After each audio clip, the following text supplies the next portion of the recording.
મારું નામ જયેશ પટેલ છે. હું શ્રીજી કન્સ્ટ્રક્શન નામનું ફર્મ ચલાવું છું કન્સ્ટ્રક્શન લાઇનમાં, અને મારું આ પોતાનું હાઉસ છે. એમાં મેં વાઈફાઈ કંપનીની સ્વિચીસ યુઝ કરી છે. છેલ્લા 1.5 વર્ષથી મારા ઘરે લગાવેલી છે અને સારું છે, વર્કિંગ, કોઈ પ્રોબ્લેમ નથી. અને સર્વિસ માટે બી જ્યારે બી આપણે કહીએ ત્યારે એમના માણસો આવી જતા હોય છે, એટલે એ પ્રમાણે સારું છે. અને અત્યાર સુધી કોઈ સ્વિચમાં અને એમાં કોઈ પ્રોબ્લેમ થયો નથી. અને વાઈફાઈ કનેક્ટ હોય એટલે એ ઇઝી ટુ યુઝ છે કે તમારે ગમે ત્યાંથી ગમે ત્યાંથી ઓપરેટ કરી શકાય. એટલે તમારા ઘરમાં જો કદાચ ગમે ત્યાં બહાર ગયા હોય ને કંઈ ચાલુ રહી ગયું હોય તો બી બહારથી બી તમે બંધ કરી શકો મોબાઈલથી.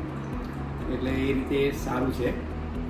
અને બીજું તો હું જેને બી કોઈને લગાવી હોય સ્વિચીસ તો આ કંપની રેકમેન્ડ કરું છું, તમે લગાવી શકો છો. સર્વિસ બી સારી છે અને વર્કિંગ અત્યારે 1.5 વર્ષથી મારા ઘરે છે, પરફેક્ટ છે, કોઈ પ્રોબ્લેમ નથી.